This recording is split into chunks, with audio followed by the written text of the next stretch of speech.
അസ്സലാമു അലൈക്കും. സ്വലാത്തുല്ലാഹ് സലാമുല്ലാഹ് അലാ ത്വഹ റസൂലില്ലാഹ്. സ്വലാത്തുല്ലാഹ് സലാമുല്ലാഹ് അലാ യാസീൻ ഹബീബില്ലാഹ്. എൻ്റെ സുഹൃത്തുക്കളെ, നമ്മളുണ്ടല്ലോ സ്വലാത്ത് നന്നായിട്ട് ചൊല്ലണം കേട്ടോ. സ്വലാത്ത് ചൊല്ലുന്നതിലൂടെ കൂടി അള്ളാൻ്റെ റസൂലിൻ്റെ അടുത്തേക്ക് അടുക്കാനുള്ളൊരു മാർഗം കൂടിയാണ് കേട്ടോ സ്വലാത്ത് എന്നുള്ളത്. സ്വലാത്ത് കൊണ്ട് പല ഗുണങ്ങളും ഉണ്ട് കേട്ടോ. അതറിഞ്ഞു കഴിഞ്ഞാൽ നമ്മൾ എന്തായാലും സ്വലാത്ത് ചൊല്ലും, അത് ഉറപ്പാണ് കേട്ടോ. സ്വല്ലല്ലാഹു അലാ മുഹമ്മദ് സ്വല്ലല്ലാഹു അലൈഹി വസല്ലം. സ്വല്ലല്ലാഹു അലാ മുഹമ്മദ് സ്വല്ലല്ലാഹു അലൈഹി വസല്ലം. അല്ലാഹുമ്മ സ്വല്ലി അലാ മുഹമ്മദ് യാ റബ്ബി സ്വല്ലി അലൈഹി വസല്ലിം.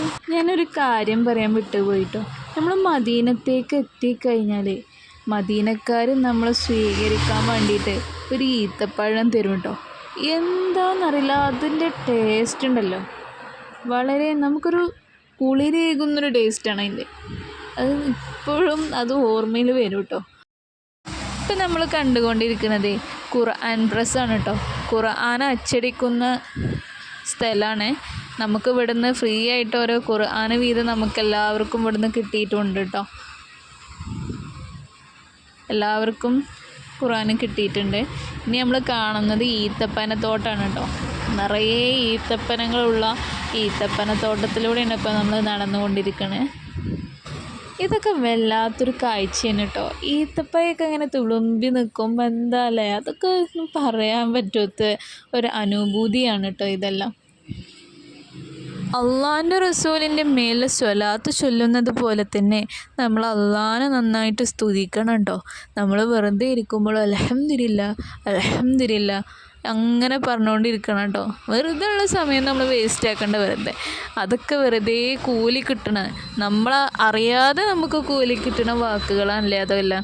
അൽഹംദുലില്ലാഹ് നമ്മളെ താഴത്തുള്ള ആളുകളെ നോക്കിക്കഴിഞ്ഞാൽ നമുക്ക് മനസ്സിലാവും അത് നമുക്ക് എന്തെല്ലാം ഗുണങ്ങളാണ് നമുക്ക് തന്നിട്ടുള്ളത്. കൈകൾ തന്നു, കാലുകൾ തന്നു, അതൊന്നും ഇല്ലാത്തൊരവസ്ഥ ഉണ്ടല്ലോ, അതില്ലാത്തവർക്കേ അറിയുള്ളൂ.